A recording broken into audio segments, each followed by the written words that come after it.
Hi everybody, welcome to Talking Teal, Season 8, Episode 2. I'm Yohan Cohen. And I'm Mimi Torchin. And we're Lady Parts TV, and we are so thrilled to be back here to chit-chat with you all about our biggest distraction of the pandemic. Yes, Wentworth. well, right now anyway. Yes, right now. I mean, I find it very helpful. First we were very, very distracted by a place everything. to call home. Oh, yeah. Oh. Okay. First of all, I would like to... I'm sorry, I didn't mean to interrupt you, but I just want to tell everybody, if I go like that a lot... I think they know you We have a lot of bird baths, bird feeders and things out on the deck, and it's just alive. We just saw a Baltimore Oriole, which was very thrilling. So first of all, I would like to thank you all because I don't reply to your Talking Teal emails because I just, do this. But I appreciate all of them. And I really appreciate that most of you really start your emails with telling me about how you're doing and asking us how we're doing. So we're happy that you're all relatively okay. Thank goodness. That's Lola. Dealing with various challenges, a lot of them pandemic related, and so we are so happy to be able to provide this distraction and hopefully some entertainment for you guys. And thank you for asking us about us. We're doing, knock on wood, we're doing okay. We can't complain. We're very grateful.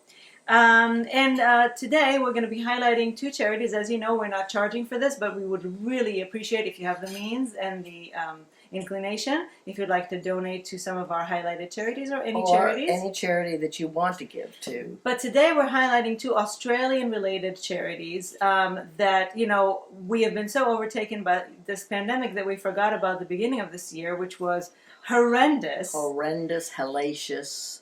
Starting with the horrible bushfires in Australia and the especially painful decimation of the koala community. And so we're highlighting two charities because, the fact that the pandemic happened doesn't mean that all the rest of these causes don't still need very much help, and in fact, probably more now. So these are two charities that have to do with that, and then we will tell you a little bit about them. The first is the Australian Koala Foundation, the principal non-profit, non-government organization dedicated to the effective management and conservation of the koala and its habitat. Our main goals are to refine and update the Koala Habitat Atlas, mapping of all wild koala habitat. I know it's a mouthful. And to get the Koala Protection Act enacted to ensure koalas and their habitat are protected. They were devastated. They were practically wiped out to extinction point. But I'm happy to report that one of the Conservation for Koalas has reported 7 new joeys.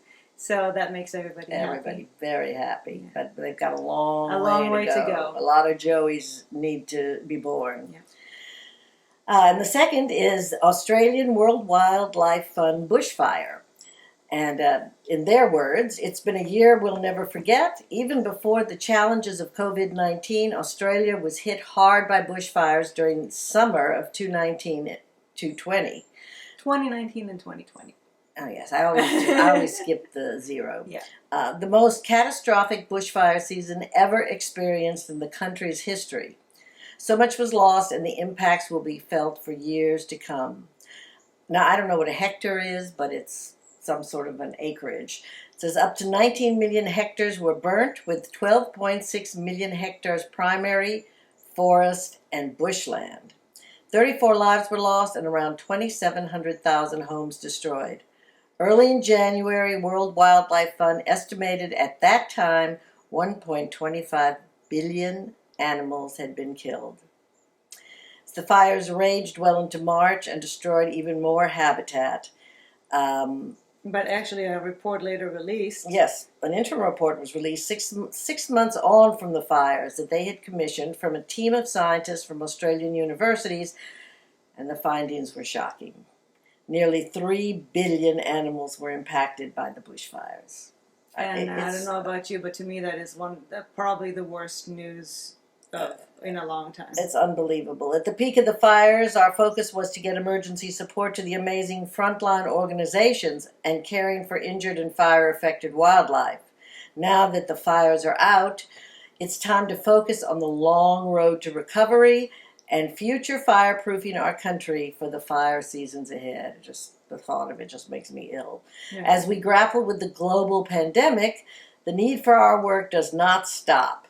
We continue to work safely through COVID-19 to deliver work on the ground with our partners. So if you can donate to either of these charities this week, that would be hugely appreciated by us and by them and by the koalas and all the animals in Australia. All of the animals.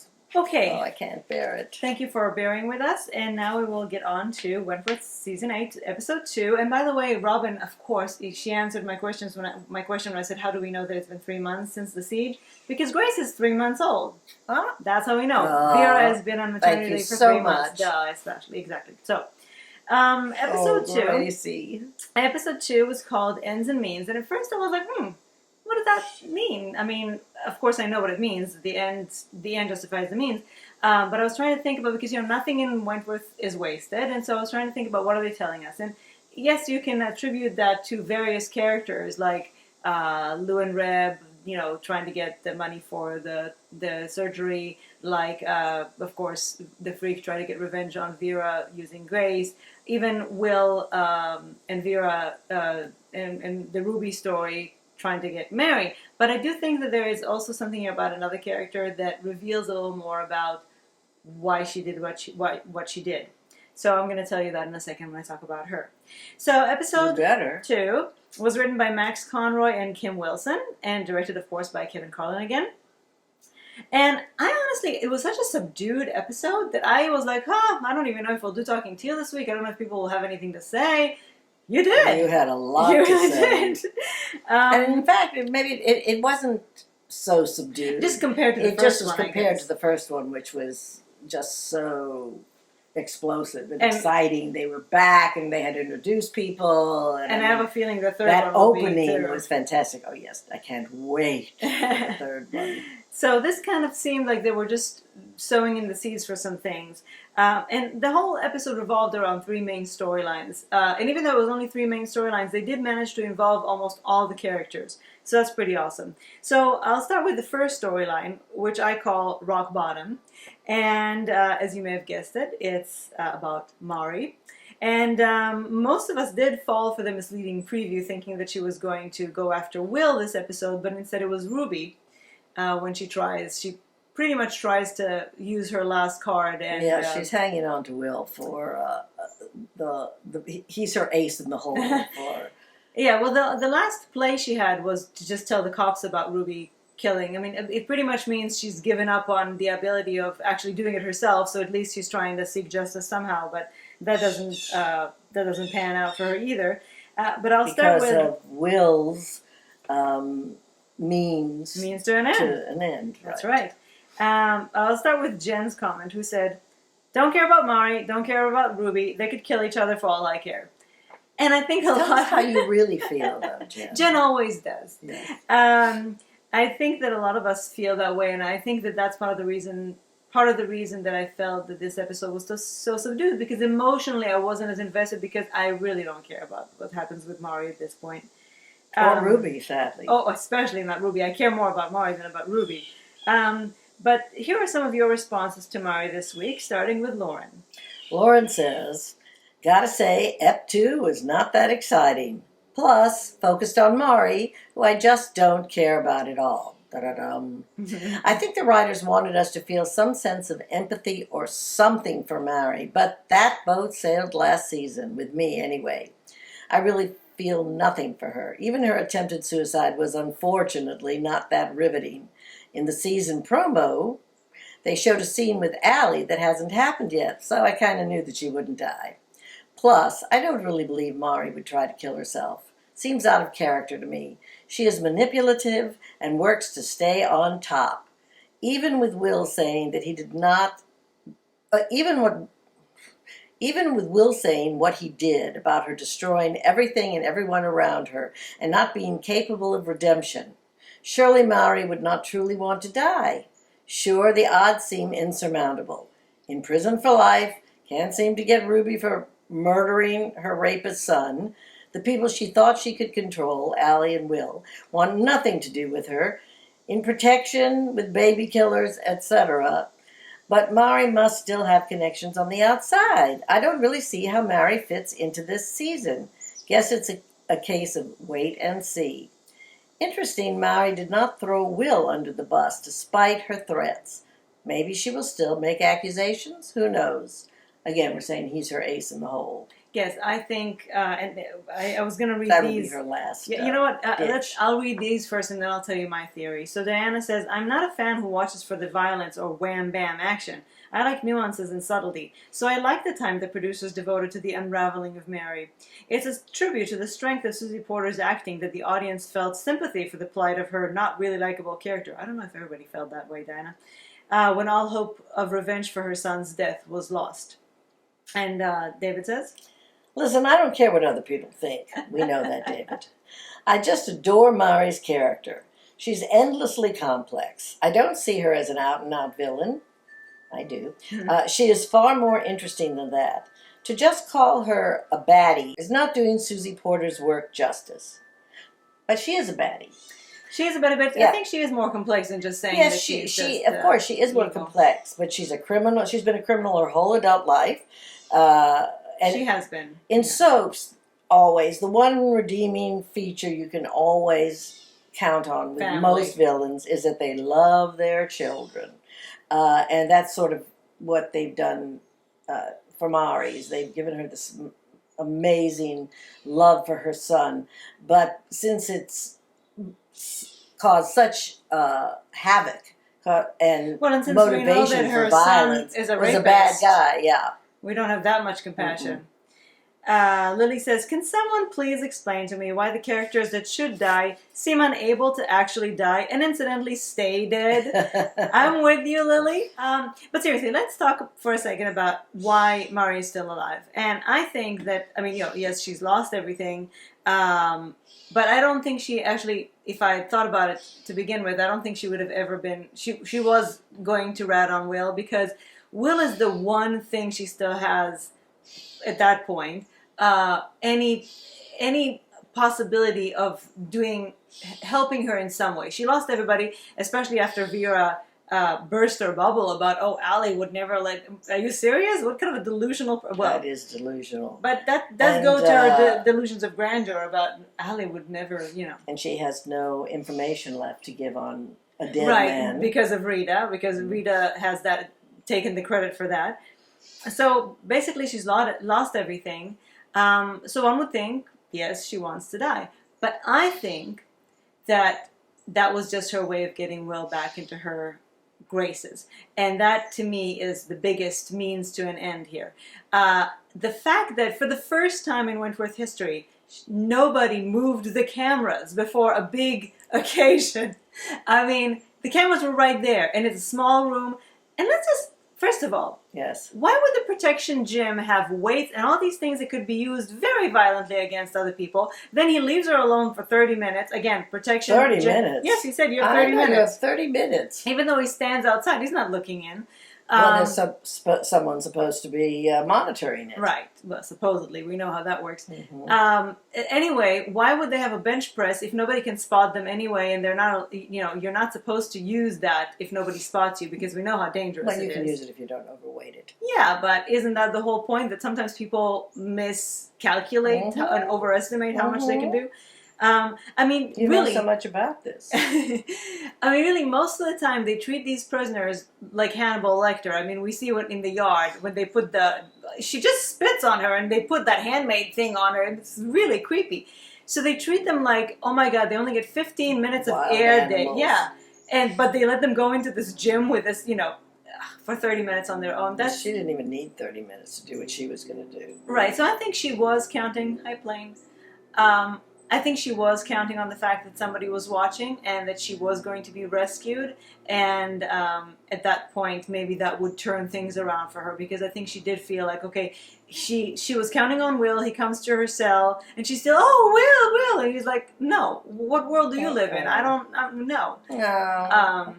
And so she realizes that that's pretty much the last thing she can do to try to turn things around for herself. Now, that's just my theory, but most of you were very happy with the possibility of her actually dying. Didn't work out for you, but Lily had some thoughts. Lily has, because many of you were like, well, actually, suicide would have been perfect there. Why didn't they let her die? Where's COVID-19 when you really need it? So Lily has something to say about that potential that they missed out on. Imagine just for 1 minute that Mary actually died. I would absolutely have loved to see that. So, Mary lost everything. She lost her son, she lost Allie, she lost the women's trust and respect, she lost her possibility to see Ruby charged for her son's murder, she probably lost the possibility of getting revenge at all if Ruby gets parole and gets out. And finally, she lost her freedom because she faces a life sentence. Starting from there, I see two different ways of interpreting Mary's fictional death. When she's in her cell, Will comes to see her and tells her, "I thought people were capable of redemption. You're not." Mary seems devastated and affected by those words, and maybe those words acted as a kind of trigger, and that's what made her decide to commit suicide. To kill herself is actually her way to redemption. But I see another interpretation, more twisted. If she dies, Will could feel guilty for not saving her. Ruby could feel guilty too because Mari never recovered from the death of her son. I don't think she would. And it was her who killed him. Also, Will told her she's not capable of redemption. If Mari dies, that's her way to tell him, "You don't know what I'm capable of." As I said before, Mari lost everything. The only thing left to her is actually herself, her body and her mind. And she could use that to fuck everyone off one last time by deciding to kill herself. But since she's not dead, I have to wait to see what the writers imagined. I just hope it won't be a boring, repetitive, or implausible storyline. Yep, I'm sick of Mari. Well, Lily, basically, what she did was all of that, except she got to stay alive in the end. So she Yeah. got to make everybody feel guilty. I mean, I don't think Ruby would feel guilty, but I think she's guilty. no. I think mostly she's interested in making Will feel guilty, Mhm. and Will being basically a good guy. He could. He could, but I don't think nobody so. else is going to feel guilty. Most people are going to be very happy to see the back of her. And in fact, and we'll talk about Will in a second, but in fact, I don't think he felt guilty. The look on his face when he left that room was like, "Oh God, I should have let her die." But speaking of, we were just talking about protection, and Ryan had a very I see fog. Do you see fog on the camera? Yes. There's fog. It's not foggy. Remember how we used to get tons of fog? Yeah, especially when B died. Pardon the fog. This makes us look misty. It's so weird. We're going to look misty. Anyway, Ryan had some interesting words to say about protection, because I did notice that they're featuring and highlighting protection very much this year. Wentworth has recently allowed us to enter the protection world, a domain that Wentworth hasn't really explored. I'm looking forward to this. Protection is notorious for baby killers, rapists, and pedophiles, and it certainly is rougher than the main compound. Yes, Liz was in protection in Season 2 for half of Episode 1 in Season 3, but we did not get the insight that Mari is giving us. Notice how the protection unit has different prison outfits? Yes, we just did. The darker blue. Yes, yes, I did really notice it. No, you actually pointed it out when we watched the episode. I don't remember it now. Different yard times, only 15 minutes. Protection is definitely a form of punishment that Allie proudly dished out to Mari by shooting her in the knee and letting her live. The tyrant of protection is Cynthia Rattray. What a good name. Yeah, and Rattray. Yeah, I didn't know she had a name, but yes, they've been featuring her heavily. Played by Alexandra Shepisi. Quite a name, too. Who I suspected will clash further with Mari. Would love to know her backstory. Me too. As horrifying as it may be. Not sure I want to know. No. Maybe Mari will be the top dog of the protection unit. I don't think so. I don't think so either. Wentworth has done a great job in making all the protection inmates look both creepy, or is this just my observation? No. They look creepy. Yes, very creepy. Speaking of different uniforms, anyone notice the gardening crew in blue in the background wearing blue hats? No, I didn't. Who didn't? I'll look closer because I have to start noticing those little things a little better. But I'm just a fan. Whoa. Anyway, I like this idea of more stories in protection. I think that there's a possibility, although we don't care about anybody. That's the only problem. They all look pretty mean to me, so I don't know. I'm happy with my nicer people. Well, then you should be watching Father Knows Best. I don't mean that nice. Half of you out there have never even heard of Father that Knows nice. Best. I was a child when Father Knows Best was popular. But Father doesn't know best. Mother knows best, and we all know that. And all right. Mother knew best then too. So your predictions about Mary. Let's start with Lily. In the preview for next week, we see Mari talking with the shrink and saying that she had a near-death experience and now she knows what to do. What does this mean? Is this near-death experience the trigger to a behavior change? Nah. Will she completely change the way she acts and try to redeem herself for all that she has done? No. Looking at the face she makes when she says, "Now I know what to do," I doubt that. So does that mean that she will go back to her plan and try to kill Ruby to avenge her son's death? But I would bet on something like that, even though it would profoundly annoy me because it's not a very original storyline. No. And would it be possible if Rowdy. Oh, is this Ruby? If Ruby is getting parole. Nah, I don't think she's had a change of heart. No. I think that she would always be happy to get Ruby if she could. But she knows she has nothing to lose. But in the preview, after she says she's had a near-death experience, we do see her scream like maybe she was waking from a night terror or something. Mm-hmm. And David thinks that this whole thing foreshadows this theory of his that she will fall under Sheila's protection. No, her religious following. She will kind of be able to take that little wounded bird that is Mari. Sheila, right, will probably. Yes, nice, but I don't see Mari as a follower, so it would be very interesting to see if that really changed her to the core that she would be. Well, these cult leaders are highly... Yes, but Mari is also highly... yes. So, mm-hmm. I mean, we know that all these girls, including Allie, she was the person who managed to take the broken person and make them feel, like she was taking care of them. So, it will be an interesting... Maybe they'll have an epic clash. Maybe. It will be... one thing I can tell you, Sheila's going to be interesting, and she's going to add a lot. I just think. Marta Dusseldorf. Exactly. So, just a couple more predictions. We have Denise, who says, "I think Mari isn't long for too many more episodes. She might have failed killing herself this time, but I don't think she will be around that much longer."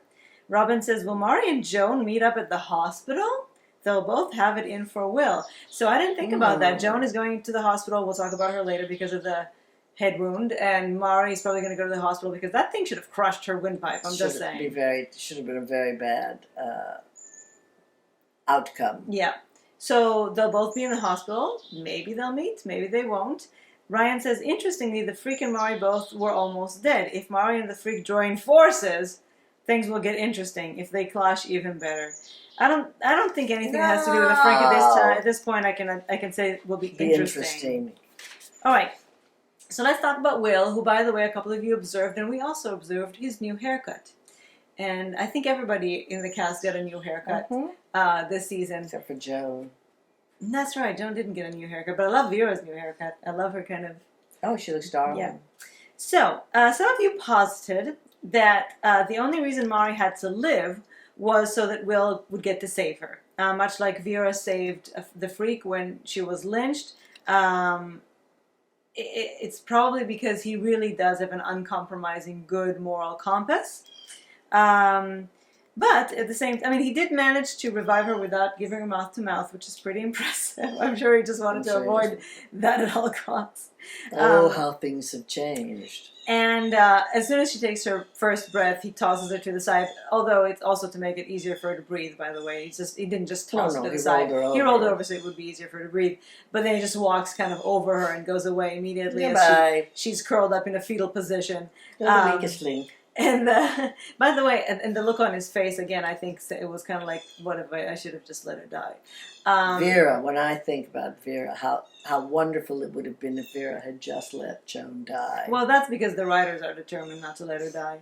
I do want to point out when Will walks out, and that's the last shot that we see of the episode, just again how great the music has been this season, especially the found use of found music. Yes. I love it. Very effective. I do think some of you wondered maybe he still loves Mary and that's why he did this. I don't No, think so. No, uh, his will. Will is will. Will yeah. is not going to let anybody die on his watch. Exactly. He I think is just that's a reflex. Well, unless he buries her alive. Good point. I'm so sorry about the fog. It's just we're just gonna have have to. Usually Yeah, but I look can at the see camera. when it rolls in. I know. We're gonna have to just wait till it clears out. So he does have a good moral compass, and he says he won't be compromised by Mary anymore, and he's willing to confess to what he's done to Anne. He doesn't want Vera to lie for him, but then he falsifies Ruby's record, and he lies to the police, which I think is even bigger. So they have to keep doing things that are, that are questionable. Otherwise, it's boring. I guess so, but it's kind of, again, a little contradictory. But some of you were saying that he's just really loyal to Rita. Now I had to stop and say, why is he so fucking loyal to Rita? I kept thinking that too. What is this big loyalty to Rita all about? Right. So I thought, well, this is really kind of, really forcing it. But then I guess it could be explained because during the siege, Rita did kick ass, and she was the one. She always kicks ass. And she was the one who revealed to Will Mary's true nature, and so that's why he realized that she was just using him and how bad she is. So he might feel more, and she is an undercover cop, so she's on their side. Okay. I mean, I did think it was blown up a little out of proportion. This whole but I promised Rita, I promised Rita, I promised Rita. But I do think that really the reason he did it for Ruby is more as a means to an end, just to get at Mari. I just think he hates her so much that yes, and she pushed him over the edge at one point.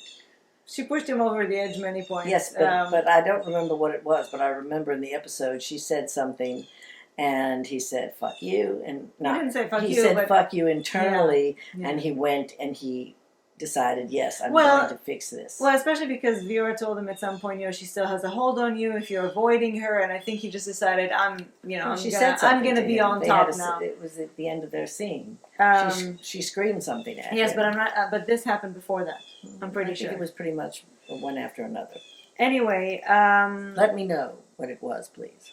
Anyway, you all though seem to really like what he did for Ruby.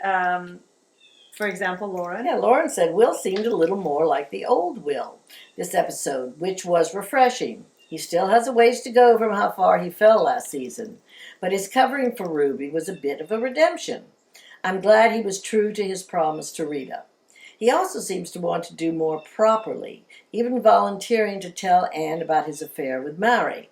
I don't love that Vera was drawn into the collusion, but good that Will and Vera together seem to be on the side of the good people. Of course, it has to be Will that saves Mari. Always seems to be the people with the biggest beef with the dying person are the one to save them in this show. As long as they're not prisoners.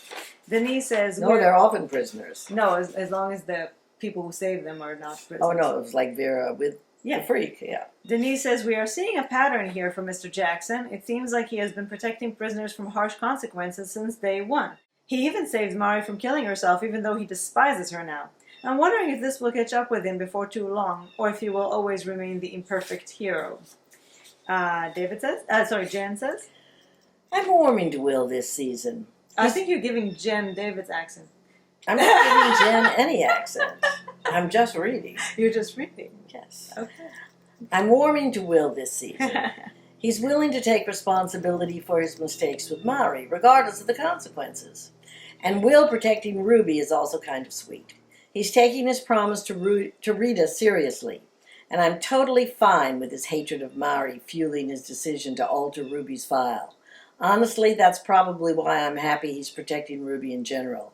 I hate Mari way more than Ruby, so whatever pisses her off, I'm here for it. And I think that's pretty much the bottom line. I don't think any of us care really about what happens to Ruby. We only care that he did it to fuck Mari, and because it's kind of, again, hey, Will, you're part of, like the good people. Oh my God, this is so bad.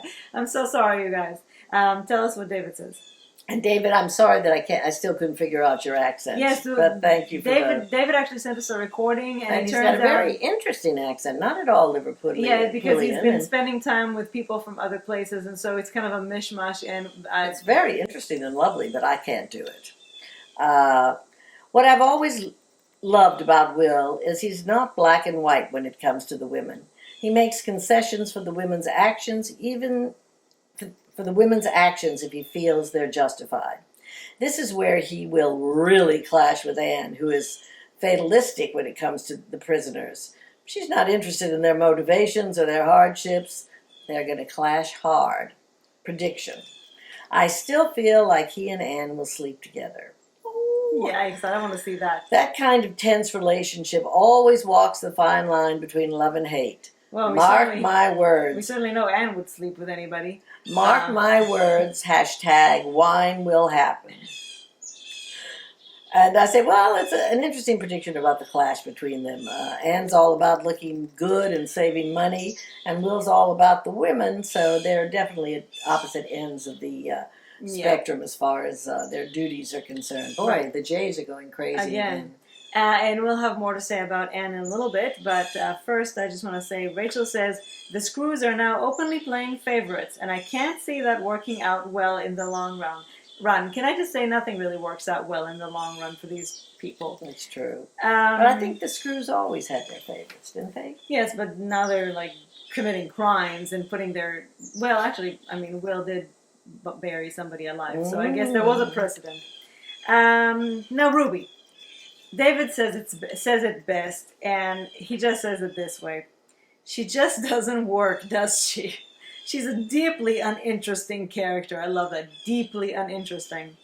Even when the entire storyline pivots around her, I just don't feel anything for her. I think the best thing they can do right now is to kill her. I think Ruby's death would be... They agree. I think Ruby's death would be a great springboard for much stronger characters and storylines. However, Diana says... The general audience reaction to Ruby in in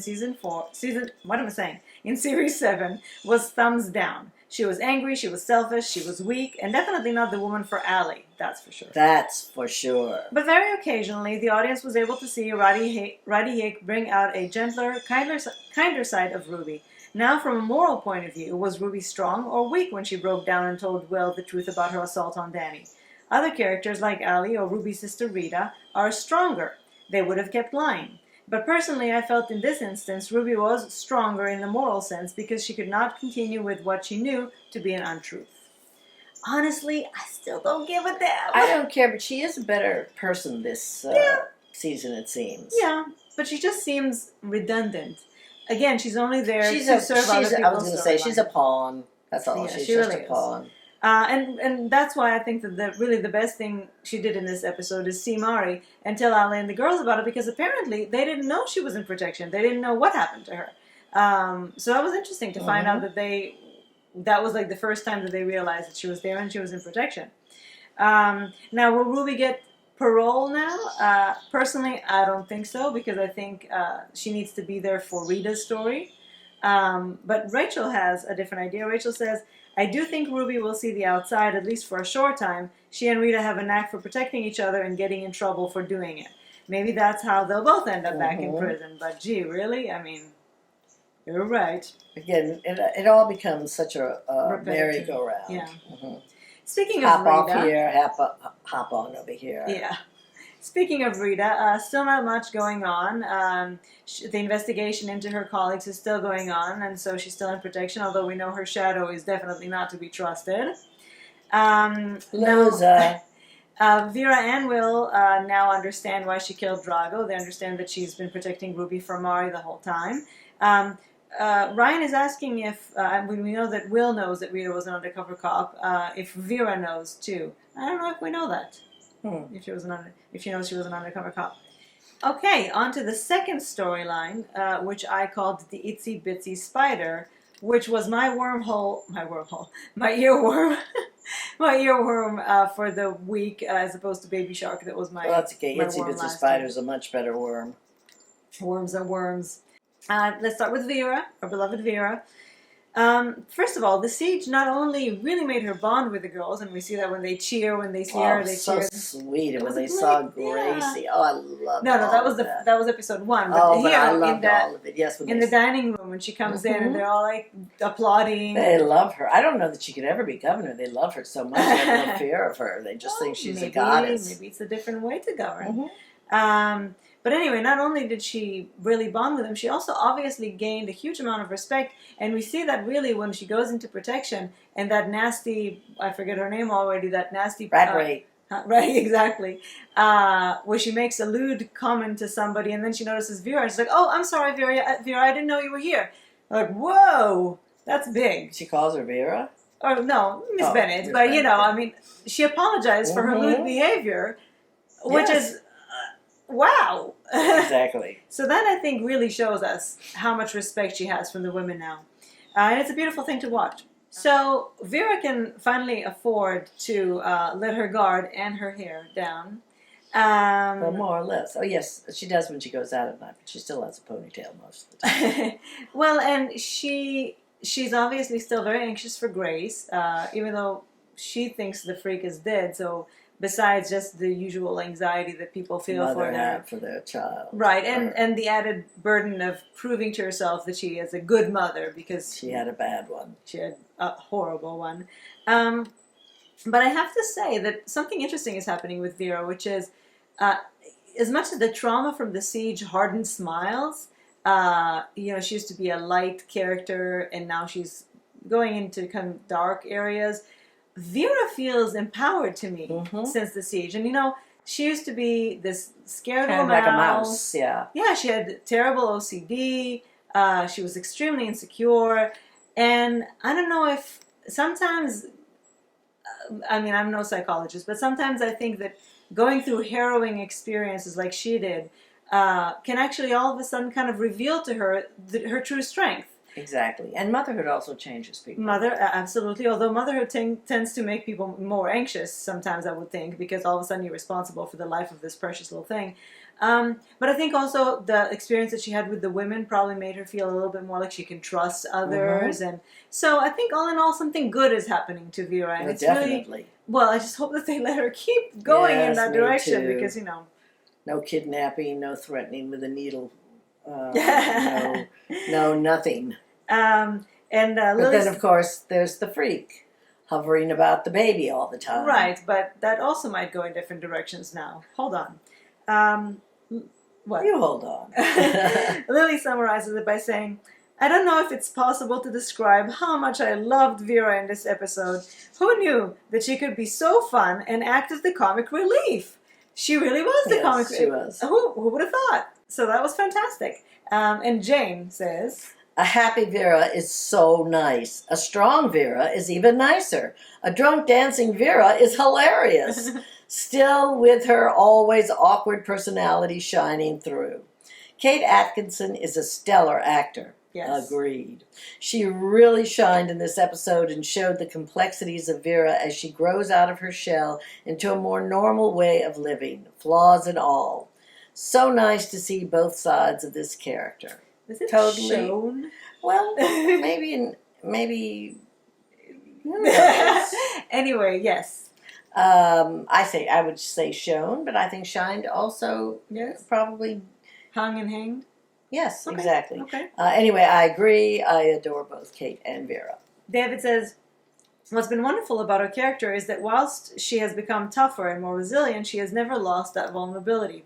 And he also points out, we've never really seen her with a friend. She's always been quite solitary and timid. So this was a brand new side of her we were seeing, and I absolutely loved it. Well, we have seen her with a friend. We saw her with Bridget, and that's why we longed for Bridget to come back so much. Because she had a friend. Right. But even with Bridget, it was mostly talking and talking about awful things happening, but not just like letting go. So yeah, I know everybody hates Anne and thinks that she's going to screw Vera, but she seems genuinely to be fond of her, and Vera seems genuinely fond of Jane. So I would hate to see her really, really betray her. But Jane is her actual name. It's Anne. Oh, Anne. Sorry. But we have a few things to say about Anne in a minute. Actually, you don't all think that she's bad, but we have different theories. So she's also willing to lie in this episode, both for Will. Lying about Mary, and for Rita lying about Ruby. So again, interesting directions that Vera is going in. And before we move on to Anne, let's talk for a minute about Jake. Is he really good? Is he really being redeemed? Well, he seems to be. I believe it. What does David think? David thinks, oh, who'd have thought I'd end up actually rooting for Jake the Snake? Having a daughter has fundamentally changed him. Jake has lived a life of self-preservation above all. But now he has this tiny life he's responsible for. At least he's feeling responsibility for her. And he loves her deeply. It was also so lovely to see how much he still cares for Vera. I think he's being more than genuine, and a part of me hopes they revisit their relationship. I agree. He has a prediction. Yes. I think Jake will be dead before the end of this season, protecting Vera or his daughter. Could be, but David also says, I have a horrible feeling that Vera is going to start falling for Jake again, but Anne will get her claws into him. They're both single after all, and she has already said she fancies him. Oh, well, but Vera is single too. Well, all sorts of possibilities there, but there's no doubt that the writers definitely want us to think that Jake is all goody-goody now, and maybe he is. I mean, he has gone through a journey. But yes, people change. And I think that Jake was not that bad to begin with. He was just weak, and he was on the make. He wanted to make money. On the take. And he needed money. Yeah. Yeah, well, we'll see. I mean, some flaws tend to pop up again. No one's perfect. Well, no one else is perfect. There are different degrees, though, of nobody's perfect. He did kill some people. Yes, he did. They weren't good people, but yes, he did. Nevertheless. Or even so. Even so. Well, we're happy to report that it seems like the fog is gone. The fog has been lifted, and we're set free. Which means it's time to talk about Anne. And she definitely seems to constantly be trying to compromise Will, the whole Warren thing. Robin says, I think Anne Reynolds is trying her best to get Will to do even one thing that she can use to legitimately get him fired. Just one small breach of protocol. I don't know what she has against him, but she does seem to... Or else they really just are so vastly different. And see things in a different way. And because they're both, top dogs. I think they do. Both, I think, as we mentioned earlier, they really are on the opposite end of the spectrum. Well, he's all about the women, especially now that he feels like he wants to make it up to them, and she's all about the money. And we see even that she wants to have less guards in protection, and the way he convinces her that they need it is more, it's better for us to keep them alive because they Class A prisoners mean more money for the prison. So that could be more. You could see it working on her brain. Exactly. So you could see that it's very clear that is her main motivation, and that's how she climbs up the ladder. But it's also very clear that Will understands that, and so he already knows how to deal with her, which is a good thing. The food being gross is just way too highlighted to not come into play somehow, and I do think that they copied that from Orange is the New Black. I do too. It's probably at this point I can't. The first episode I was like, what is the point of this? Where is it going to go? It seems like the most logical explanation is that a strike or something. No. I mean, first though, that Anne is just saving money on food. That's why the food is so gross. That's what they did in Orange is the New Black. That horrible. Well, because they privatized it in plastic bags that they. Especially when they used to have Red cooking it, and it was so nice. Yeah, Red used to cook really well. And so Rachel has a theory. The horrible food continues to be a focus. There's big trouble brewing with this. Anne keeps mentioning ways to cut the budget. Bad food is a bad idea. Groups that hate each other within a prison will band together over what they are being fed. And bad things happen when all of the inmates agree about something needing to change. The screws can't win those fights. And I would be totally on their side. They Me deserve too. to have Come the on. most basic thing, to have edible food. That food is disgusting. Oh. So that will be interesting to see if there's a riot or a strike or some kind of uprising from the fights. whole... food fights. Can you imagine the disgusting stuff? Those eggs, those fake-looking, disgusting piles of off-white eggs. Anne definitely seems to be the opposite to Vera when it comes to how she feels about her job and how she sees the women. So that will also for sure will sure lead to clashes, but at least she respects Vera. She doesn't respect Will, but she does respect Vera. But we do see another side of Anne this week outside the prison, and I don't know about you, but to me, just made her more creepy.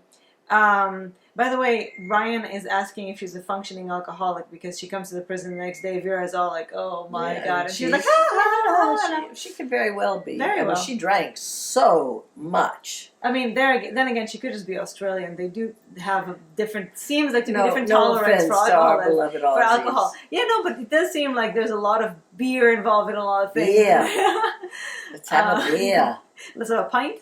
Or is that a British That's thing? British pint. So Rachel says, Anne is a party animal and rather reckless with her own health and safety. People who care about their own well-being don't have sex in alleys with strangers. It wasn't even an alley. It was in the middle of the street. It was an alley. No, it was an alley but it was a doorway in an alley. It was very visible. It was like if a cop went by, he would have been arresting her for indecent. Or joining in. What is it? Indecent exposure. Or something. Yeah. Not meant to be done in public. So that was even more of a turnoff for me personally. I am kind of interested in her backstory, however. Well, she did.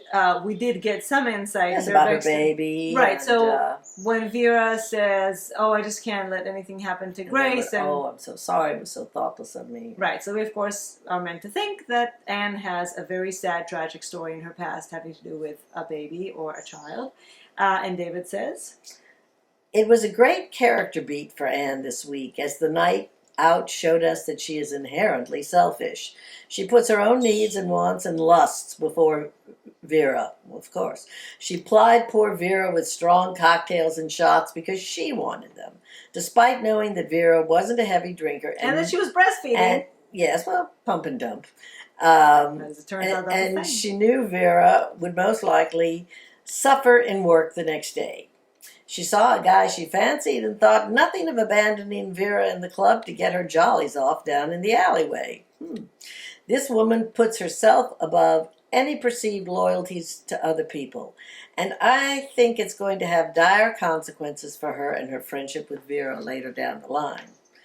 What we got from her conversation with Vera is that she may have had a child that she lost. So this selfishness may stem from unresolved grief.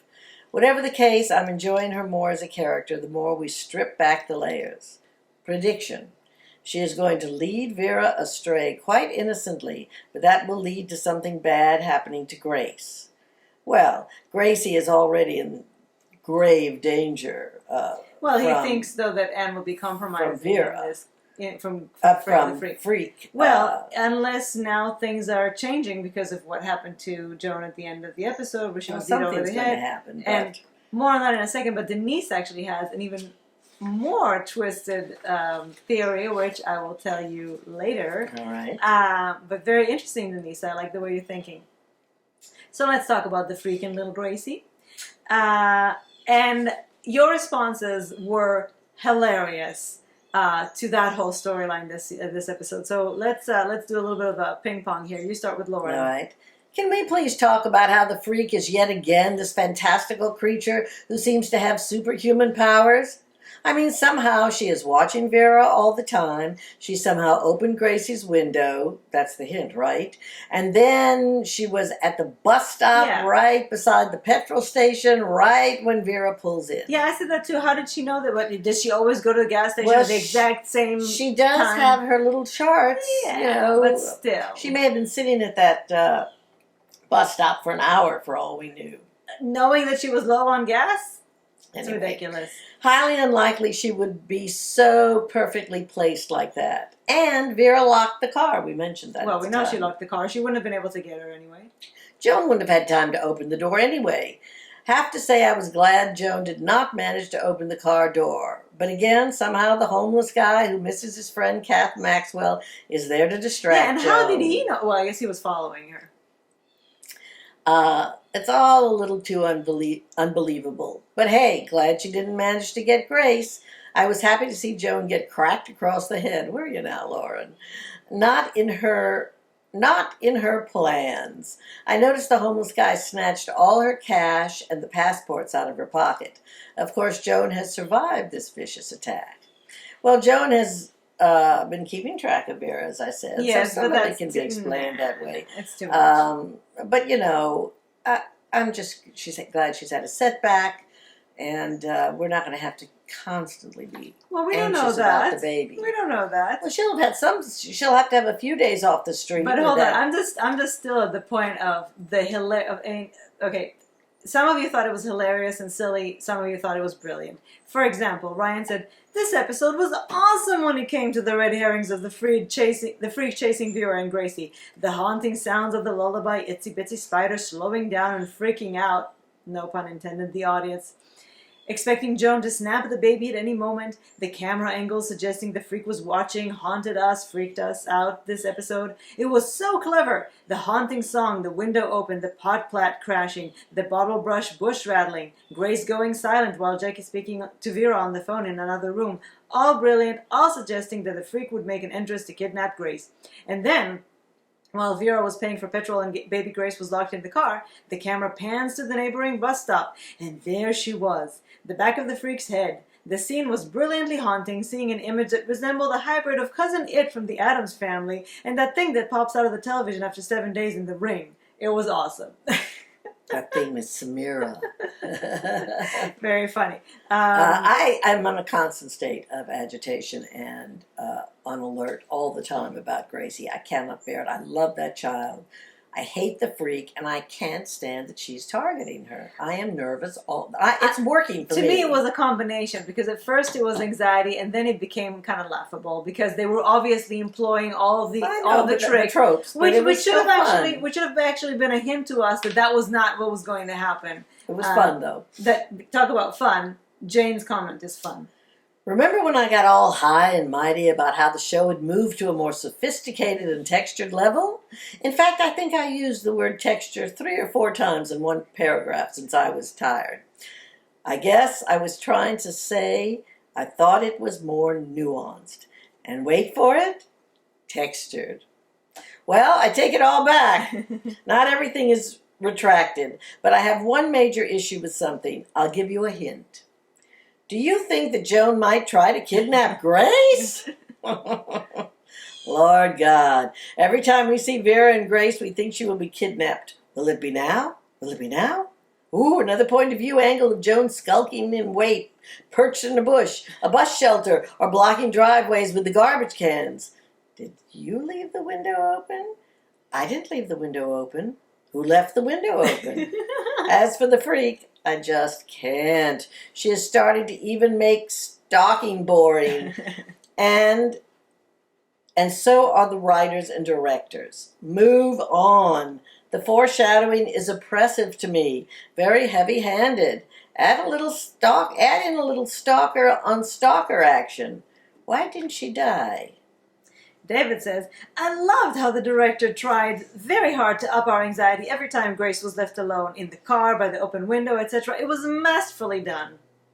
Lily says, And still, speaking of the freak, it was so obvious that she would be next to Grace one of the times she was left alone.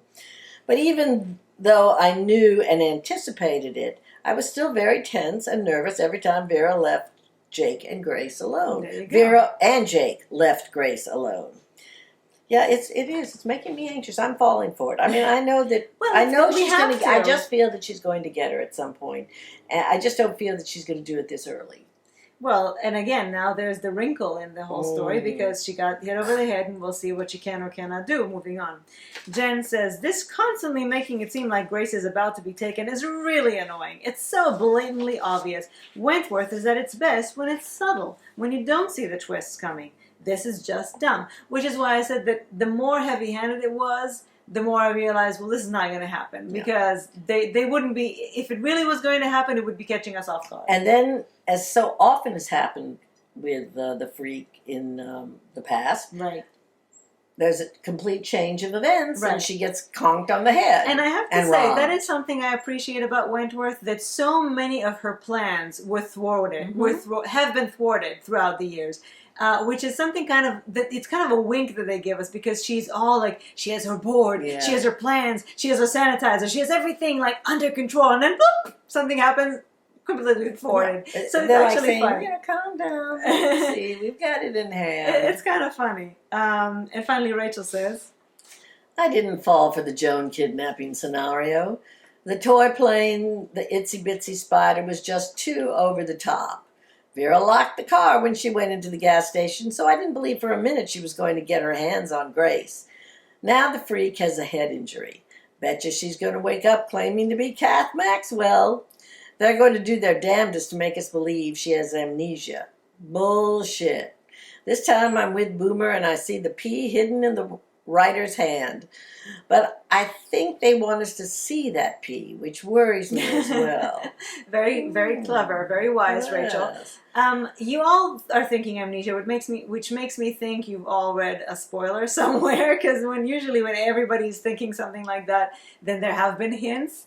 And we don't read spoilers, we don't like spoilers, don't tell us spoilers. But what you do differ on is your theory of how it's going to happen, what's going to happen. First of all, is she really suffering from amnesia or is she faking it?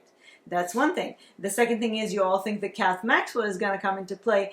Is she going to truly believe she's Kath Maxwell? Is she going to play like she's Kath Maxwell? Does she know Kath Maxwell enough? Oh, that's a good point. That's what I keep thinking is how does she know what? Well, it might be somebody about Kath Maxwell. It might be, I think she's just going to have amnesia. Well, here are a few theories, starting with Denise. I think we are about to witness one of the oldest soap opera storylines there is. Oldest. Amnesia. Oldest. And this is why, to me, that and lurking and overhearing which things. is also done. And so I'm thinking, really, we're going to go there? Are you going to next really give her a twin, an evil twin? I'm not giving her an evil twin or no, but amnesia is let me open the oldest trick book in history of soap opera. Ooh, amnesia. We haven't done that yet. Amnesia. So to me, that's like, wow, you're going there. However, being Wentworth, they'll probably do like 500 twists with it. So Denise says, I think after being knocked on the head at the end of this episode, Ferguson will suffer from a loss of memory. This will also bring her back to Wentworth after suffering that traumatic head injury. We saw her sustain that last scene. Not freaking Teal again. The return of Joan, I think, will be short-lived, however. I don't think she will be getting out of Wentworth again. I'm hoping Allie will end this once and for all after what will be a bloody showdown in which Ferguson will regain her memory right before she dies. At least that's what I'm hoping for. Well, it will definitely poetic justice for Allie to do it, but I have a feeling Rita would be involved this time, and maybe even some new person. Well, anyway, it just seems like I just watched her die. Yeah. At least this time, since we do know, I'm not happy that the show will be over after season 9, but I'm hoping that they can maybe give us some closure at the end of it, and not give us like the last 5 seconds of the finale of season 9 will be the freak emerging somewhere. No, her hand up from the lake. I just want her dead. I'm tired of her. I want her dead for a long time. If she really wakes up thinking she's Kath Maxwell, really though, not if we have to constantly question it. Yes. That will be very funny. Know. But then there will be an interesting tension between what everybody else knows her to be and what she thinks she is. And will it truly change her personality? Will she think she's like this completely different person and not be who she is? Well, is it possible? As for amnesia, I thought that's how this season with her would start out. That's why she's homeless. After the trauma of having being buried alive and dug herself out, that it would have been so much that she would have just suffered another psychotic break, traumatic amnesia. Yes. So I was surprised that she knew who the hell she was already. Well, it seems like you were ahead of everybody else. But we'll see. But it will create this interesting tension between.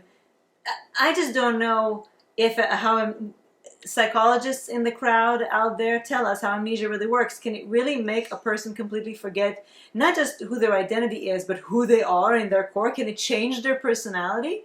I don't know. I've seen a lot of movies with it. Yeah, but that doesn't necessarily mean that that's true. No. That doesn't also mean that Wentworth is going to go with something that's completely believable. No. They might just go with the dramatic They can do version whatever of it. they want to do. Robin says, will Joan take advantage of the perfect opportunity to fake amnesia, at least long enough to assess her surroundings and the other players? I'm pretty sure Joan will be back to her old self when she squares off with Lou Kelly. This school mom persona can't last long. School mom. I like that. Jane? I have Lily. Oh, sorry, Lily. Mm-hmm. Sorry. I'm going to be so happy and relieved when she dies. Yep, I'm still convinced that she will die for good. You're an You optimist, and me, Lily. Lily. But I have to admit, I never thought that I would write that.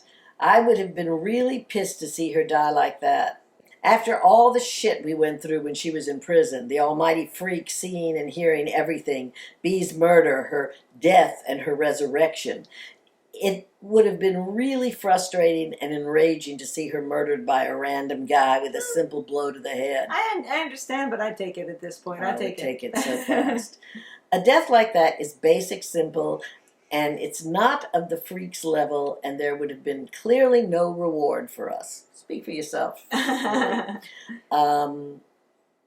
lost my place. No. Now we'll see what happens next. I'm assuming she's going to go to the hospital, so the question is, will anyone recognize her? For me, it would be the perfect timing for someone to recognize her. And if I may just point out, if she's a homeless person who doesn't have any identification on because the Joe stole her things, then I would think that they would call the police. And in which case, since her posters should be everywhere as an escaped prisoner, since they don't know she was buried alive, they think she's escaped prisoner and she's highly violent and dangerous, I think that, yes, they need to identify her. Okay. I mean, she really doesn't just have one of those faces. Yes. For me, it would be the perfect time for someone to recognize her or just at least to question her identity. The possibility that the freak is alive would then reach the ears of Will, Allie, Vera, and the rest of the women in prison, and it could establish a totally new dynamic. Because honestly, what's the point of the freak being alive if nobody knows it? Especially the persons who hate her the most and tried to kill her. Right, so I think it's safe to assume that after being taken to the hospital, they will call the police, they'll identify her, but again, that's what I'm saying about the interesting tension between who she thinks she is and who they know that she is, and who they know that she is. And now, tell us David's very interesting theory. Oh, it's a whole page It's long. a whole page. David doesn't do anything halfway. No, indeed. Okay, David. Joan once again gets caught out by something she didn't plan for. All her scheming and all her plotting and her watertight kidnap plan gets foiled by some random transient conking her on the head. This is how she will end up back in Wentworth. Oh. Not as Joan Ferguson, but as Kath Maxwell. That injury will mean she has traumatic amnesia. She will remember nothing about her past and will return to the prison a timid and frightened woman with absolutely no idea what she's done wrong. Interesting, because last week when you guys told us that Kath Maxwell was also a character in the prison, she certainly wasn't a timid and frightened woman. Kath Maxwell, she was a baby killer and she was a badass. She was a top dog. So yeah, I love this. I'm guessing the entire season will be an is she or isn't she lying scenario. That would be so exhausting. The writers have said that her return won't be what we think, and we will even feel some sympathy for her. Maybe you will feel some sympathy for her, We'll see David, about that. But I will never feel sympathy for her. Never say never. I did at one point early. Well, when she was, still seasons 2 and 3. No.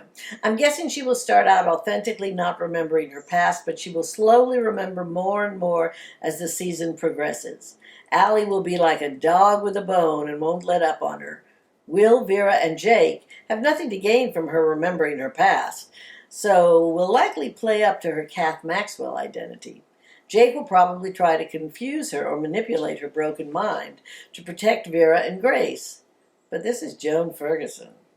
She is always in control, and as the season ends, I have a feeling she will be walking away a winner. No, David, I love you, but no, stop. There's a reason that creche. Yeah, so I'm assuming that's like the daycare. Like daycare, because it's mentioned several times. In what language is that? A creche is the baby Jesus scene in the barn. That's what we know a creche as, at Christmas. At Christmas they have it on the I assume you meant daycare. But I guess there's a reason the daycare is in the prison. Her plans for Grace haven't changed, and what a wonderful twist if she is snatched from the creche. Daycare. After all, the misdirections and open windows and being left alone in a car, the one place we all, as an audience, let our guard down and assume she would be safe is in the one place she was the most at risk. I'm predicting that Joan will snatch Grace in the closing episode and escape the prison once again. And now he has. I have this to say. Yes. No. Now he has an even wilder prediction. Wild prediction. And he says, "Humor me." Humor me. We always do, David. Joan and Anne know each other. Joan knows a dark secret from Anne's past involving her child. Anne's child was born with severe disabilities, and Anne killed her to end her pain. Interesting. This was a storyline that was given to Kath Maxwell in the original. So that's Prisoner. the baby killer. So it's not really a baby killer. No, it's sort of somebody. euthanasia. Yeah. So it's not. I changed my mind about Kath Maxwell then. Anne will be a bad influence on Vera and get her involved in something unsavory, thus distracting her. Joan will snatch baby Grace from the prison creche and will be caught by Anne. Joan will play her hand and threaten Anne with what she knows about her past. Anne will allow Joan to escape the prison with Grace, making it look like she was attacked. Oh, God. A storyline like that would cover several original prisoner storylines. It would be a great way of mixing up the narrative to have Joan Ferguson posing as Kath Maxwell, threatening Anne Reynolds over the mercy killing of her child. It would also give Anne and Vera common ground, as Vera euthanized her mother. Sorry, I've just blown my own mind with that theory. It's a very interesting theory, and I love how your mind works. It's not truly nuts, actually, but I just can't have Joan take Grace. Now hold on. It's too much for me. Denise took it to the next level. Are you ready? I'm ready. We were thinking that Vera was being targeted by the freak, which she was, but I think that just changed. The real villain after Vera is going to be Anne Reynolds. We learn Anne has a secret in this episode where Vera apologizes after saying, "I'm not going to be a bad mother." Why would Vera have to apologize? I think Anne had a baby that died possibly from SIDS.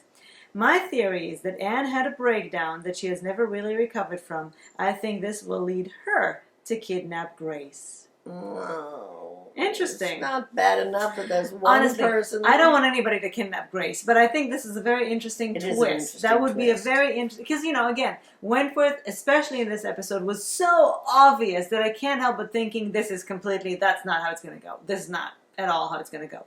So, interesting. And then, of course, the freak might be blamed if she's not in prison. Be blamed for what? Kidnapping the baby. If she kidnaps the baby? No, if Anne kidnaps the baby, they could blame the freak. They could put it on, well, but they don't know that she's alive, unless at some point they find out that she's alive. Oh, well, they're going to find out she's alive now that she's been caught. Then she'll be in the prison. Your theory has a lot of holes in it. Anyway, moving on. Moving on to storyline number 3, which I called... Oh, wait a second. But before we do, I do want to say a word about Smiles. Because even though she's dark and it makes us all sad, she did have, to me, some of the best lines in this episode. Always. Back to the critters. And my favorite... Well, I'm trying to get my steps up, but knock yourself out.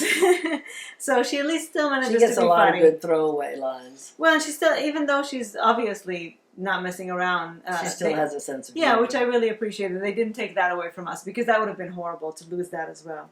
But I do still hope that they really explore her trauma further and not just give us little snippets of her being, So, storyline number 3 I called Playing with Fire. And first of all, yes, I do believe that Lou set the place on fire, that she and Reb were introduced. And I wonder if Reb realizes that, because it doesn't seem like that from the flashback. I don't know if at any point she realized it or she told her or whatever, but she doesn't think Lou is that bad. No, I think Lou keeps her in the dark about a lot of her. And I think she's a little naive, especially when it comes to Lou. I'm sorry. Okay. See, I told you it would happen. It's hard. Seriously, what the hell, Boomer? She's playing with fire. But before we talk about Boomer playing with fire, Ryan gave us some fun trivia from Prisoner, and it's a little lengthy, but it's really fun, and we certainly didn't know any of this stuff. So go ahead, tell us. Okay, there's a lot of seasons and numbers and stuff here, but anyway. In Wentworth, Lou Kelly was first mentioned in Season 2, Episode 1. Yes, and she sent me a clip of that. Wow, I want to see it. Yes, Doreen and Liz are in the garden. Doreen first mentioned her. Yeah, so Doreen and Liz are in the garden, and at some point Doreen says something about Fingers Kelly or Lou Kelly. Lou Kelly is getting restless, something like that. And I was like, wow, They mentioned her probably because she was in the original season, so maybe because they just needed to have a conversation and talk about some prisoners that they used some names, or maybe they always thought that they would at some point bring Lou Kelly in. So they're very tricky and clever. Those yes, they are. But this is season 2, so that's going far back.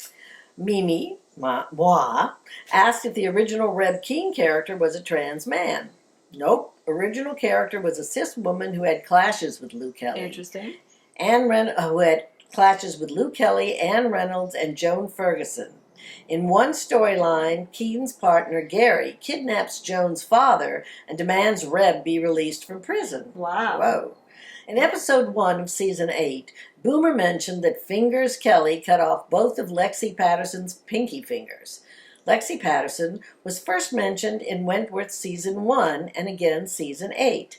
Lexi Patterson was an original character in Prisoner who teamed up with Lou Kelly for a while, and at one stage Kelly tried to electrocute her. Good. She's a bad person. She is. Now she has some information about actors who have been both in But Wentworth we know that and Ryan Prisoner. is a woman or a man. So, Ryan, we don't know. Could you please if let you us want to know? tell us. Not that it's that Not that it important. matters, We're just but curious. We like to picture... Send a picture. Why Yeah. not? Even better. Thank you. Actors who have appeared in both Wentworth and Prisoner. Sigrid Thornton appeared as Sonia Stevens in Wentworth and appeared as an inmate named Ross Coulson, a teenager in For Murder. Wow. Wow. That sounds fun. Steve Bastoni, who played the corrupt detective Don Kaplan, who seduced Liz for Sonia, appeared in Prisoner as the son of an inmate. They were also young. Alex Menglet, it makes me think of Mengele. Alex Menglet, who appeared as the Freak's father, appeared in the original Prisoner as Prison Chief Ray Proctor. Is it prison chief or prison chef? Ah, It seems like prison chef. prison chef. They have a chef. My goodness, they sure don't have a chef now. They barely. I think a cockroach is cooking for them now. As prison chef Ray Proctor, no relation to Kaz that I know of. Deborah Lawrence, who appeared as Faith Proctor, Kaz's mother, appeared in Prisoner as Daphne Graham, an inmate transferred from Barnhurst. Good Lord, Ryan. Maria Mercedes, who appeared as Detective Ayub in Wentworth, detective investigating Liz for perjury, appeared in Prisoner as 2 different characters at 2 different times on the show. It's like SVU when they think, SVU, right. it's been long enough, you now. forgot. Yeah. Tony Coburn will appear in season 8, Wentworth, hasn't appeared yet, but appeared in the original as Tim Carter, who was hired to track Reb Keen down after a prison escape. From the trailer, he will be the detective to whom Judy Bryan says, "I'm happy to play your game. See who blinks first," to be a classic line of Bryant. Okay. I'm a little confused, but anyway. Stephen Dennis, who played Sonia's cocky lawyer, also later Boomer's lawyer, remember the defamation comment, Absolutely. appeared in the original as Peter Richards, who is randomly discovered by Doreen and B. Smith in the prison attendance center. Well, thank you so much, Ryan. That was so much fun. It was crazy, man. You really know your found stuff. some information, yeah. Wow. That was fun. So thank you for that. And it's always fascinating to see how they go between the old and the new, but they take it and then they But they're all different characters. Well, no. Again, a lot of the them talent pool is not as big. But in terms of the original characters and how they take them, and they kind of leave a sliver of connection, but they put a lot of twists on it. It's very fun. I love it. Lou and Reb are still very much in love, it seems. The way that they look at each other. I mean, it's quite beautiful, actually. Yes, it is. Jen says, Reb and Lou are adorable. I'm here for it. I ship it. Well done, casting department. Very well done. Excellent chemistry. And David says, very intriguing couple. During the flashback of Lou teaching Reb the scam, Tom, hi Tom, declared, "Oh, I love these two." And I agree. But there's an intriguing undercurrent with Lou. Isn't there? Yeah. When she came into the yard with Reb, she was holding Reb by the back of the neck, kind of the way you would hold the dog to heel. She feels ownership over Reb, and that is going to cause no end of conflict later down the line. Reb is inherently a good man. I don't think he will be on Lou's side as the season ends. She will do something that Reb cannot justify, and it will cause a rift that won't be easily mended. I totally agree. Yes. Because Lou is always physically owning Reb in some way. And Reb seems fine with it right now. But what I'm thinking, up until now, Reb and Lou have been kind of isolated, just the two of them. Maybe some new people will make Reb feel a little more empowered, and all of a sudden that will feel more like a shackle rather than a protection. Because he's a really sweet guy. Very sweet, and I think the women generally don't have any reason not to like him. But I do think that David here is onto something that at some point, because again, Reb is under the illusion that Lou is not that bad. So I have a feeling that at some point Reb will see what Lou is really capable of, and maybe all of a sudden start like, oh, because when Mari suggested that to pay for his surgery if he just killed Ruby, he's like, I don't need to think about this. This is out of. I mean, Reb is truly a good person. Lou, however, is not. I think what's going to happen is that Lou is going to try to involve Reb in something that he will refuse to be a part of. I don't think so. I think she'll do anything within her power to protect his innocence and just do everything it needs to. She knows she can to handle get away or do something. She's going to want him to kill someone. Really? I don't think so. And Reb is going to. I can't see Lou doing that. I think she wants more than anything to protect. Well, this is to get them out of jail. Oh, well, I don't see Lou trying to escape. We'll see. Escape? You mean really like escape? No, I don't do that. But I think it does. It will involve her trying to get Reb to do something that he just won't do. Well, and that will whichever one of these. They're definitely alienate him. They're definitely alienate who? That will also alienate Lou. Oh, you think that Lou will really? Yes, I think. Well, many different options, but I do think that some black cats will pass between them at some point. Nothing wrong with black cats. Nothing. We love black cats. We have black cats. So, however, I was very surprised to see that most of you are actually convinced that Lou has moved on from Allie genuinely, and that she's singularly focused on. Well, actually, I'll just read Jen's comment, which represents quite a few of you. I'm really pleased that Lou doesn't seem to be holding a grudge against Allie. She knows why Allie did what she did, and it seems like Lou almost respects her now. She may be a hothead, but I really like Lou. She's singularly focused on raising money for Rev's surgery, and she doesn't seem to be sweating the small stuff like losing a finger. I am so not convinced. She practically smothered Boomer. Because she said some disparaging words about Reb. Right, she sweats the small stuff. Excuse me. I think she sweats the small stuff. That's a lot of sweat over something relatively small. Yeah, I don't believe it. I think that she just... First she even punched her, and then she smothered her. I think that despite her generally impulsive nature, she can also be very calculated. She's a hothead, and so in the moment, if somebody... is in her face, she will do something, or if it's something that... Yes, I think when it comes to Reb, she's extremely protective. But look, she waited. She served her revenge a little cool. Right. On Boomer. She didn't just do it. She didn't just punch her right there. No. And she did it in a calculated way to make it hurt even more because of Liz suffocating. So she is not just a hothead. She's a smart hothead. She's a smart hothead, and she is a dangerous woman. Right. So I think when it comes to Allie, I think she just knows how to play her. She knows she's seen already that Allie generally tries to be fair. So she knows that she's playing the long game. Yeah, she pushed her as far as she thought she could push her safely. Now she knows she can't. She has to do it in a different way. Exactly. Ryan says... And they sewed it back on. Yeah, they sewed it back on. And she doesn't seem to be in much pain. Ryan, by the way... Maybe that's why she's so calm. Because of all the pain meds. Maybe that's the key. Brian, by the way, points out a new background prisoner, Zaina Saad, who's the woman who has the phone. She appeared as part of Allie's crew in episode 1 and watched Mandy walk off to join Kelly's crew. Zaina owns a phone. Let's see if Kelly saves up $1,000 to use it. Hopefully we get to know this character this season. They definitely, kind of hot. Yeah, she is, and they definitely put a lot of emphasis on her. And even though she is in Allie's crew, I didn't remember, but even if you say that she's in Allie's crew, she still was, willing to get $1,000 for the phone unless she just really doesn't think that she'll get it. So it will be interesting to see if we see more of her moving forward.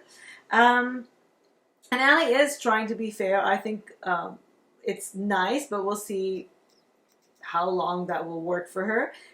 Rachel says, I think Allie will be smart enough to negotiate an uneasy peace with Lou. Allie understands how far someone will go for someone they love, and she understands Lou loves Reb. Allie is also smart enough not to make judgments about Lou wanting to raise money for Reb's surgery, but Allie won't let Lou raise the funds by dealing drugs. This is why I believe we will see a call center scam develop. I'm betting Allie finds a way for Reb to get his hormones to keep the peace, but we'll see.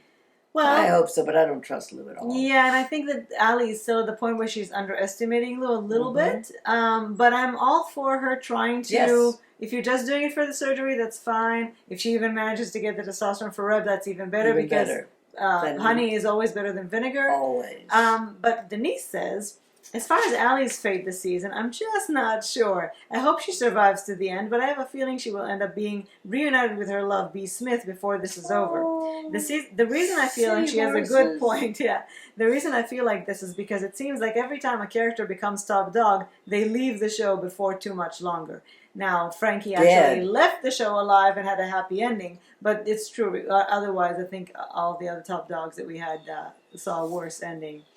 I don't want that for Allie, though. I hope that Allie... Although Allie wants that for Allie. Kate Janko wants it. Well... She wants to go out in a blaze of glory. I know, but we haven't had enough good endings for people, and I think Allie deserves one, and she still represents part of the Bally story and everything. We should have a good ending for her. But I'll tell you what might get Allie in trouble with Lou is Boomer, because Boomer is really poking the bear. Boomer. And you've had many different reactions to that, and starting with Lauren, who says clearly Lou and Boomer have a beef from the old days. And then we have Rachel. Rachel says that Boomer seems to be itching for a fight with Lou. I read an interview with Katrina. Very interesting stuff. Where she said the writers did not give Boomer and Lou a backstory, so she and Kate decided to make one up. She says they grew up together and were friends as children. When they both landed in prison as young women, Lou became Fingers Kelly in order to take control.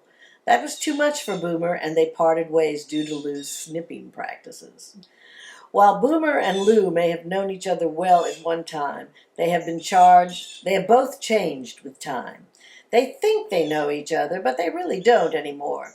It makes for interesting encounters between the two. Yeah. Okay, so I do find that interesting, but it seems to me that it's a little far-fetched. What? But that's the story that they made up. Together? So why is it far-fetched? I don't know. It just seems to me that it's too small a world. I don't know. But I think it's I think the fact that they did this, I mean, you're not, Rachel isn't theorizing. No, this. This is a fact. Heard this in an interview, that this is what the women decided. That's fine. Decided between them, Kate and Katrina.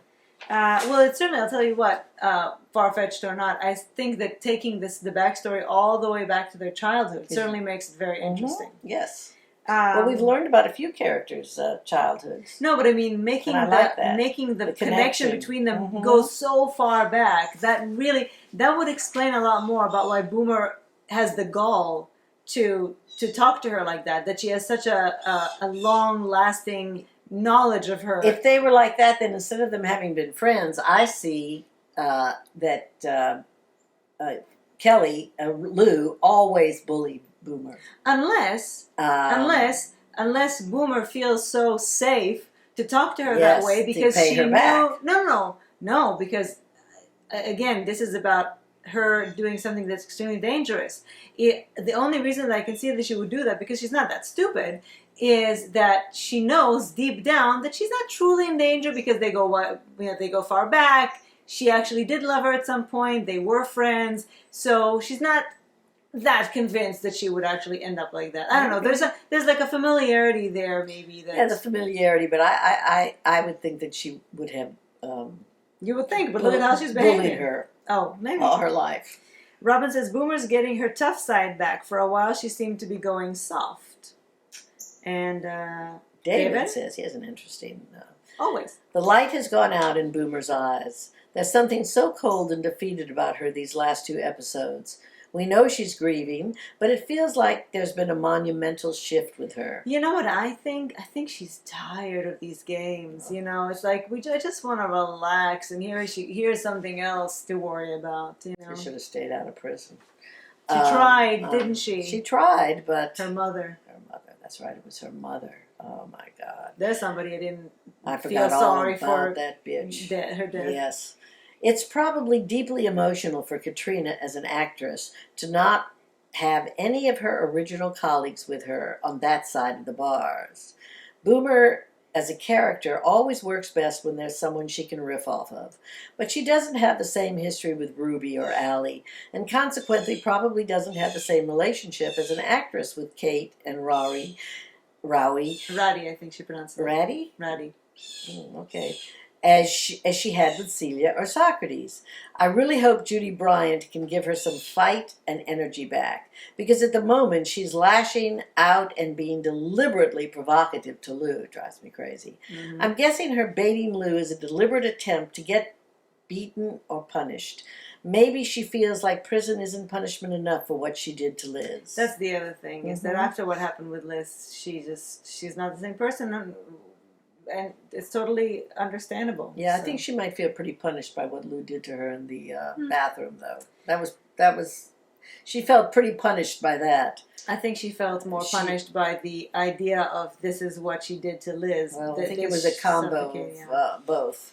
Jen says Boomer needs to stop poking the bear. Boomer is going to end up being the reason Allie and Lou become really at odds. What's for sure, though, is what Denise is saying, is that Lou, Kelly, and Reb aren't exactly on their way to making too many friends after Boomer exposes them as cheats during the old shell game.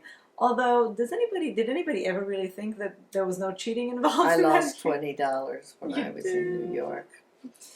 I admitted it was terrible, and then I realized I was a jackass. And that was when $20 meant something. It was in the mid to late 70s. So in the preview, we see that Reb says that he feels like he's losing himself, which makes me wonder if he had already been on testosterone, and that now that he's not getting his testosterone, that things are starting to change. Maybe. And maybe Lou will become desperate enough to do something to get testosterone. And speaking of the preview, next episode we have a new prisoner coming in, Judy Bryant, who is bringing much press interest into the prison with her, because she is a hacker, and she also hacking the Australian government, right? And she also recognizes someone in the prison saying that that they have framed her. She's English. She seems tough. She seems clever. Very smart. Yeah. And Rachel says, "There's a new inmate about to arrive in Wentworth. Judy Bryant, locked up for hacking the Australian government. Who else thinks Judy was selling information to Mari to fund her own endeavors? Never even crossed my mind. Never once. They always find a way to link the new inmates to at least one of the older ones. Well, and she does say, you framed me to somebody in the prison. So that would be acceptable. That would be interesting. Although not in the preview, Marta Dusseldorf's IMDb page does put her in Wentworth in episode 3. So she might be coming in at the end. She might be coming in at the very end, which again, another episode wasted without Marta. Or they might just be keeping her as a surprise. They might just not want to reveal anything about her, which is not why they put her in. We all know she's coming. No. Even in the previews, I just mean Marta. No, I just mean maybe they didn't want to have her in the preview because they didn't want to reveal anything about her entrance. That's possible. Yeah. Because otherwise she has to be there, assuming that IMDb knows what they're talking about. So a few other thoughts that you have about the incoming prisoners. Ryan? Now, Ryan, I feel certain, is an Australian. Tell us, along with the picture and your pronouns, please also tell us where you're from. Marta Dusseldorf mentioned in an interview that her inspiration behind her role as Sheila Bausch was Ma Anand Sheila from Wild Wild Country, which we haven't never seen. even heard of. Looking forward to this. Well, we're going to have to check this out. Right, so this is an information for any of you who know it or who want to Google it. Ma Anand, A-N-A-N-D, Sheila from Wild Wild Country. Denise says there are a lot of new characters that are coming into the prison. If Ferguson is coming back, there are so many stories going on inside those walls. This is why I think some characters are going to be written off very soon. Rachel says, I think the entrance of Judy Bryant and Sheila Bausch will give us cerebral inmates, unlike any we have seen before. And I'm really looking forward to that. Me too, especially Sheila. well, Judy Bryant definitely, where she says we'll see who blinks first, she's definitely she's plays definitely a lot of smart. mind games. Now, Sigrid Thornton's character, Sonia, she was a pretty, very, very, but she was also very again smart. very impulsive, very much. She was so funny. I miss her. Estimating her power sometimes. I miss her so much, and I'm still kind of angry about the way her death was such a throwaway. So Dead much and of a gone, throwaway. goodbye. The Yeah. end. She was, I thought, a very delicious introduction to to that character, and she had a lot of funny things to do, and her charm relationship with and power. Boomer. Her relationship with Boomer was just beautiful. Every once in a while, we watched something, we said, "Oh, we could just hear." Yeah. Sonia saying, "Susan." Now there Watch are yourself thinkers and there there. are doers. No, but you know, with her taunting, that's when it was. With her And taunting sometimes when of, Mimi tells me that she likes my hair, I tell her I like her enthusiasm. I like your hair. I like your enthusiasm. Yeah, I think she was misused at the end. I agree. Finally, Ryan says, I cannot wait for the Freak to meet Rita, for Lou Kelly to meet them both, and for everyone to meet Judy, Mari, and Sheila. And there you have it, folks. Another episode of Talking Teal. Well, I'm really Coming to a enjoying the close. show. I'm sorry, baby. No, not at all. I didn't mean to. I'm happy to step hear. on your. I'm enjoying it. I'm looking. I can't. As we said, Marta. to some new blood, and love Lou and Reb. I'm. It's helping me not miss. Well, I do miss Liz so much, but it's helping me let go of the past and yes, I think that look forward to the present and the future. I think they are doing a great job with introducing new characters this season after losing so many important people in the past. I think they're doing a great job with that. I'm already really invested. And of course, Marta. And at the end of this episode, which again seemed kind of to be low key, yes, but a lot happened and a lot was set up. Yeah, but at the end of it, when we saw the preview for next week, which is in a couple of days, I was like, oh, that's going to be a big one! Yay! Bring it on, and bring all your emails on. So These were wonderful. As always, you're fabulous. We love to hear. I love that we have our regulars. I can hear your distinct voice. I was just telling Jane this because I told her I loved your email this week. And she said, oh, really? I thought I was so distracted. And I said, you just have a distinct voice. And I would miss it if I didn't have it. And it's fun having new people, too. And I love having, all of a sudden I hear from somebody I'd never heard from before. And it's fabulous. So keep them coming. Don't hesitate if you're a new person. If you only have a couple of things to say, you don't have to write a Megillah like some of our wonderful writers do.